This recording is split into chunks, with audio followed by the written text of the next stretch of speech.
السلام علیکم ورحمۃ اللہ وبرکاتہ۔ میرے پیارے بھائیوں اور بہنوں، آج کی اس ویڈیو میں ہم ایک بہت اہم سوال پر بات کریں گے۔ گھر میں نماز پڑھنے، سفر میں نماز پڑھنے اور مسجد میں نماز پڑھنے میں کیا فرق ہے؟ کس جگہ نماز کا ثواب زیادہ ہے اور کن حالات میں کون سی سہولیت دی گئی ہے؟ اسلام ایک آسان اور رحمت والا دین ہے جو ہر حالات کو سمجھتا ہے۔ آئیے قرآن اور حدیث کی روشنی میں اسے آسان زبان میں سمجھتے ہیں۔ مسجد میں نماز کا فرق اور فضیلت۔ مسجد میں نماز پڑھنا خاص طور پر مردوں کے لیے بہت زیادہ افضل ہے۔ رسول اللہ صلی اللہ علیہ وسلم نے فرمایا، جماعت کے ساتھ نماز اکیلے نماز پڑھنے سے 27 درجے زیادہ افضل ہے۔ صحیح بخاری، صحیح مسلم۔ مسجد میں نماز پڑھنے کے فائدے۔ مسجد میں جماعت ہوتی ہے، ثواب کئی گنا بڑھ جاتا ہے، دل میں ایمان مضبوط ہوتا ہے، بھائی چارہ پیدا ہوتا ہے۔ اسی لیے بنا کسی صحیح عذر کے مردوں کو مسجد چھوڑنا پسند نہیں کیا گیا ہے۔ گھر میں نماز پڑھنے کا حکم۔ گھر میں نماز پڑھنا جائز ہے، خاص کر عورتوں کے لیے، بیمار کے لیے، بزرگ کے لیے، بارش، ڈر یا کسی مجبوری میں۔ رسول اللہ صلی اللہ علیہ وسلم نے فرمایا، عورت کی نماز اس کے گھر میں مسجد سے بہتر ہے۔ ابو داؤد۔ اور ایک حدیث میں ہے، اپنے گھروں کو قبرستان مت بناؤ۔ صحیح مسلم۔ مطلب یہ ہے کہ گھر میں بھی نفل اور سنت نماز پڑھنا بہت فائدہ مند ہے تاکہ گھر میں برکت اور نور رہے۔ سفر میں نماز کا فرق، یعنی قصر اور جمع۔ جب انسان سفر میں ہوتا ہے تو اسلام اسے خاص سہولیت دیتا ہے۔ سفر میں 4 رکعت فرض، 2 رکعت یعنی قصر۔ ظہر پلس عصر، ظہر میں عصر کو ملا سکتے ہیں، مغرب میں عشاء کو ملا سکتے ہیں، جمع کر کے پڑھ سکتے ہیں۔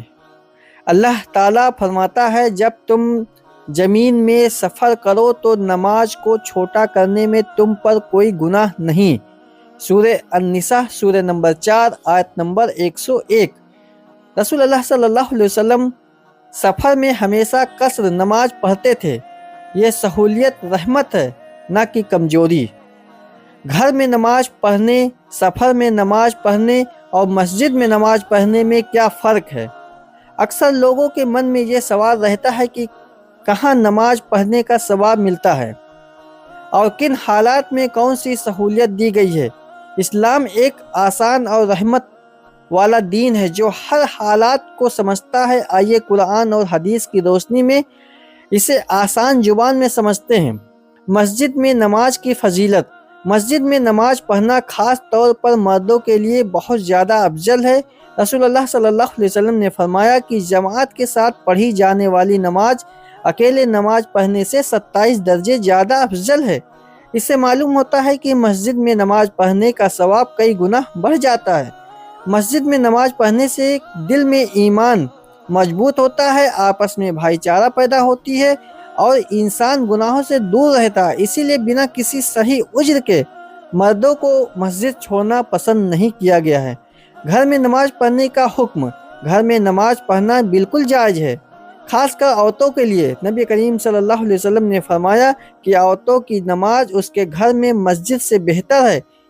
اسی طرح بیمار، بزرگ یا کسی مجبوری میں پھنسے ہوئے لوگوں کے لیے بھی گھر میں نماز پڑھنا صحیح ہے۔ اس کے علاوہ رسول اللہ صلی اللہ علیہ وسلم نے یہ بھی فرمایا کہ اپنے گھروں کو قبرستان مت بناؤ، یعنی گھر میں بھی نماز پڑھا کرو، خاص کر سنت اور نفل نماز، تاکہ گھر میں برکت اور نور بنا رہے۔ سفر میں نماز کا فرق اور سہولیت۔ جب انسان سفر میں ہوتا ہے تو اسلام اسے خاص سہولیت دیتا ہے۔ سفر کی حالت میں 4 رکعت والی فرض نمازوں کو 2 رکعت کر کے پڑھا جاتا ہے، جسے قصر کہا جاتا ہے۔ اس کے علاوہ ظہر اور عصر کو اور مغرب اور عشاء کو جمع کر کے بھی پڑھا جا سکتا ہے۔ اللہ تعالیٰ قرآن میں فرماتا ہے کہ جب تم سفر میں ہو تو نماز کو چھوٹا کرنے میں کوئی گناہ نہیں۔ خود رسول اللہ صلی اللہ علیہ وسلم سفر میں ہمیشہ قصر نماز پڑھتے تھے۔ یہ سہولت اللہ کی رحمت ہے، نہ کہ نماز میں کمی۔ تو بھائیوں اور بہنوں، یاد رکھیے، مسجد میں نماز پڑھنے سے ثواب بہت زیادہ ملتا ہے۔ گھر میں نماز پڑھنا جائز ہے اور کئی حالات میں بہتر ہے، اور سفر میں نماز میں جو رعایت دی گئی ہے وہ اللہ کی بڑی نعمت ہے۔ نماز ہر حال میں فرض ہے، بس اس کا طریقہ حالات کے مطابق بدل جاتا ہے۔ اگر ویڈیو پسند آئی ہو تو لائک کریں، شیئر کریں اور دوسروں تک یہ علم پہنچائیں۔ جزاک اللہ خیر۔ السلام علیکم ورحمۃ اللہ وبرکاتہ۔